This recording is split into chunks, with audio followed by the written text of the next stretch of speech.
이 시간에는 주거급여에 대해서 말씀드리도록 하겠습니다. 주거급여. 이제 과거에 비해서는 많이 익숙해진 말이지만 아직도 주거급여라는 말에 대해서 사람들이 제대로 이해하지 못하거나 알더라도 그거 월세를 좀 지원해 주는 것이 주거급여이죠, 이렇게 상상하는 경우가 많습니다. 그 이상입니다.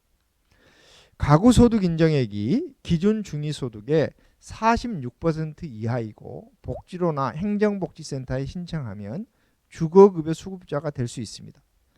자, 주거급여 수급자는 부양 의무자 기준이 없기에 따로 사는 노인은 자녀의 소득과 재산에 상관없이, 분가한 자녀는 부모의 소득과 재산에 상관없이 신청하면 수급자가 될 수 있습니다. 이거 엄청 중요한 말입니다.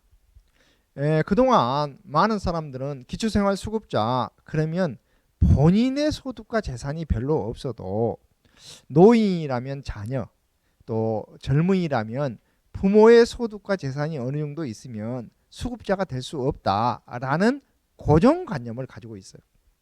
아직도 생계급여나 의료급여는 그런 측면이 없지 않아 있습니다만 주거급여는 그 사람이 독립해서 산다면 그 사람의 소득과 재산만 보도록 되어 있어요. 물론 미혼인 자녀가 뭐 예를 들면 학교를 다니기 위해서 따로 산다든지 하면 국가는 함께 사는 것으로 간주해요. 그런데 미혼인 자녀라 하더라도 학업을 위해서 따로 사는 것이 아니라 경제활동, 뭐 예를 들면 직장생활을 하기 위해서 따로 산다. 그 직장생활이라는 것은 뭐 알바도 직장생활이라고 봐요. 물론 실분이 대학생이라든지 그러면 학생으로 보겠지만 예를 들면 대학을 졸업하고 부모랑 따로 살면서 뭐 경제활동을 한다. 그런데 요즘 직장에서 취업 실업이 되어가지고 먹고 살기가 힘들다. 그래서 방세 내기가 힘들다. 그러면 주거급여를 신청하면 주거급여 수급자가 되고, 주거급여 수급자는 주거급여도 받고 교육급여도 받을 수가 있습니다. 그래서 여러분들이 뭐 이렇게 따로 사는 부모뿐만 아니라 분가해서 사는 자녀들, 특히 뭐 20대 후반이나 30대, 40대, 또 뭐 경우에 따라서는 요즘 뭐 이렇게 이혼이라든지 이렇게 해서 혼자나 둘이 사는 그런 가구들이 많이 늘었잖아요. 그래서 주거급여 수급자는 신청하면 될 가능성이 매우 높아진 제도입니다. 저는 지옥고에서 사는 사람, 지하방, 옥탑방, 고시원, 원룸 등에서 사는 사람은 묻지도 따지지도 말고 일단 주거급여를 신청해 보시면 받을 가능성이 높습니다. 이렇게 얘기하고 있습니다. 물론 뭐 원룸에서 사는 사람 중에서도 소득과 재산이 꽤 있는 사람도 있어요. 하지만 우리가 일상적으로 봤을 때 지하방이나 옥탑방이나 고시원과 같이 이렇게 열악한 주거에서 사는 사람들은 일단 복지로나 행정복지센터에 주거급여를 신청하면 월세를 지원받을 가능성이 매우 높습니다.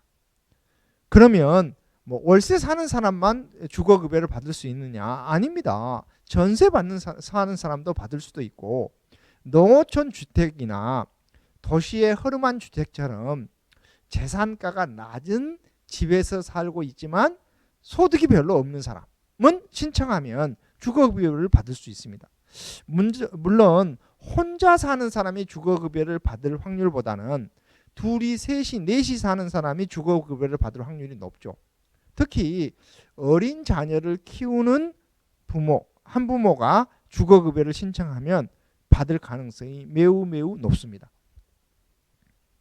그 이유는 대개 뭐 한부모 가족이 자녀 둘을 키운다. 그러면 3인 가구잖아요.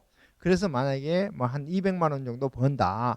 그러면 과거에는 200만 원을 다 소득 인정액으로 받지만 지금은 200만 원에서 30%를 공제해주고, 즉 60만 원을 공제하면 140만 원만 번 것으로 간주한다 그랬잖아요.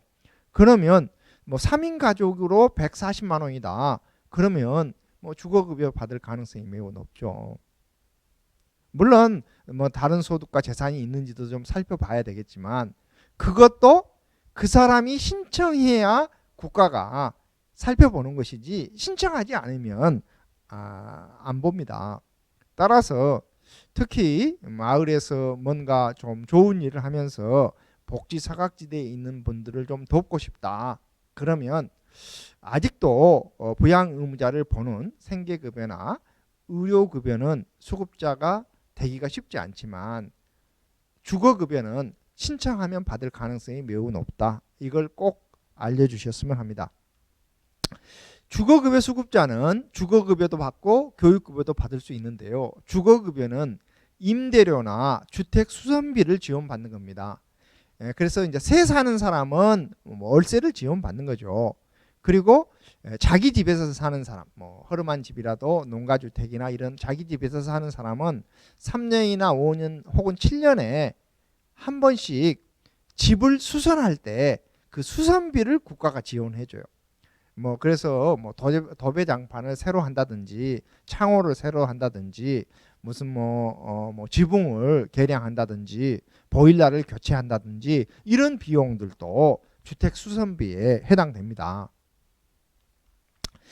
주거급여의 액은 어디에서 사느냐, 몇 명이 사느냐에 따라서 액수가 매년 달라지는데 이걸 기준 임대료라고 해요. 그래서 이게 이제 서울에서 사느냐, 아무래도 서울은 뭐 방세가 좀 비싸잖아요. 그다음에 경기도, 인천 뭐 이런 데에 사느냐, 뭐 여기 수도권이라고 할 수 있는데 서울에서 사느냐, 그 다음에는 수도권에서 사느냐. 뭐 여기서 말하는 경기도는 뭐 성남이나 무슨 뭐 고양이나 이런 경기도뿐만 아니라 가평이나 이런 데도 경기도예요. 그 다음에 광주광역시나 뭐 세종시 이런 데에서 사느냐, 그 다음에 기타 지역에서 사느냐에 따라서 지원 금액인 기준 임대료가 다릅니다. 또한 1인 가구냐, 2인 가구냐, 3인 가구냐, 4인 가구냐에 따라서 액수가 달라요. 쉽게 말해서 서울에 사는 1인 가구보다는 4인 가구가 더 많이 받겠죠. 그리고 제일 적게 받는 사람은 기타 지역, 주로 이제 농어촌에 해당되는데 기타 지역에서 사는 1인 가구겠죠. 그래서 가장 많이 받는 사람은 4인 가구보다는 5인 가구, 5인 가구보다는 6인 가구가 되지 않겠습니까? 해서 매년 국가는 기준 임대료라는 것을 정해놓고 실제로 돈을 줄 때에는 그 사람이 내는 임대료가 기준 임대료보다 많이 내면 기준 임대료까지만 주고 실제로 그 사람이 내는 기준 임대료가 기준 임대료보다 적다. 그러면 실제로 내는 것만 줘요. 그러니까 예를 들어서 뭐 한 30만 원이다. 기준 임대료가. 그런데 실제로 내는 돈이 35만 원이다. 그러면 30만 원까지만 주고 25만 원을 내고 있다. 그러면 25만 원까지만 주는 거예요. 뿐만 아니라 이제 이 기준 임대료를 또 다 주는 건 아니고 생계급여 수급자처럼 어려운 사람에게는 다 주지만 그래도 어느 정도 소득과 재산이 있는 사람은 기준 임대료보다는 조금 덜 주고 있는 것이 있습니다. 그래서 이것도 뭐 얼마를 받느냐 하는 것은 일단 신청해야 알 수가 있기 때문에 일단 신청해 보시기 바랍니다. 특히 저는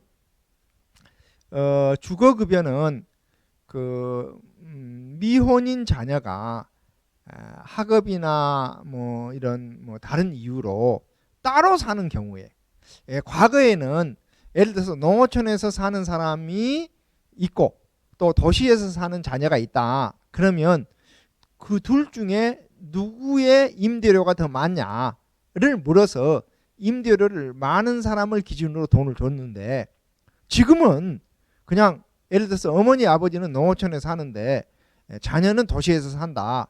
그러면 기준 임대료를 각각 계산해서 어머니 아버지 몫으로도 주고 자녀 몫으로도 줘요. 그런데 이것도 달라고 해야 주는 겁니다. 참 그런데 가난한 사람들이 이런 것을 좀 알기가 쉽지 않아요. 그래서 저는 주변에서 이런 제도를 아는 사람들이 신청해야 줍니다, 알아야 신청합니다 하는 것들을 좀 강조해 주셨으면 좋겠어요. 또 하나 정말 중요한 것이 이렇게 따로 사는 사람에게 주거급여를 주는 것보다 더 중요한 것이 뭐냐, 가정폭력 피해자나 노인학대 피해자처럼 진짜 그 집에서 분리되면 훨씬 더 주거의 질이 좋아질 수 있는 사람들이 있잖아요. 예를 들면 뭐 결혼한 자녀랑 함께 살고 있는 어머니나 아버지가 자녀가 술만 퍼먹으면 학대를 한다든지 하면 학대할 때 노인 보호 전문기관에 전화해 가지고 나 쉼터에 들어가고 싶습니다 라고 하면 쉼터에서 이제 집에 들어갈라요. 그러면 집에 안 들어가고 쉼터에서 좀 더 살고 싶거나 아니면 뭐 토지주택공사 같은 데에서 지원해 주는 집에 가서 살고 싶다라고 하면 독립된 가구가 되잖아요. 그러면 그냥 신청하면 바로 주거급여 수급자가 될 가능성이 매우 높습니다. 그런데 주거급여 수급자는 주거급여를 현금으로 받을 뿐만 아니라 본인이 원하면 영구임대나 매입임대나 전세임대와 같은 집에 최우선으로 들어갈 수 있고, 심지어 토지주택공사 같은 데에서 주는 임대주택 중에서는 일부를 이렇게 가정폭력 피해자나 노인학대 피해자처럼 사실상 집에서 나왔는데 임대료조차 낼 형편이 안 된다 하면 보증금도 안 받아불고 임대료는 주거급여로 해결하고 심지어 이사비용까지 지원해 주는 경우도 있습니다.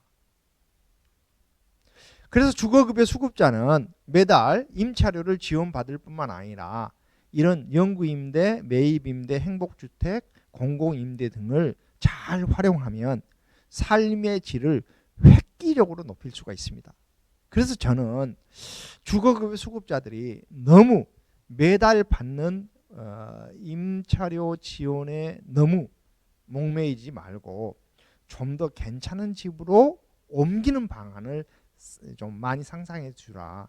특히 영구 임대 아파트에 한부모 가족이 만약에 산다든지 하면 자녀들이 학교에 다닐 때 친구들이 너 영구에 살지야 이런 식으로 해서 살짝 낙인감이 있잖아요. 그러면 이런 분들은 사실 매입 임대주택이나 행복주택으로 빨리 갈아타야 돼요. 그래서 이제 이런 것들을 통해서 어떤 낙인감을 줄여주는 것은 공부방을 하나씩 줄 뿐만 아니라 낙인감도 줄여주면 자존감이 높아지잖아요.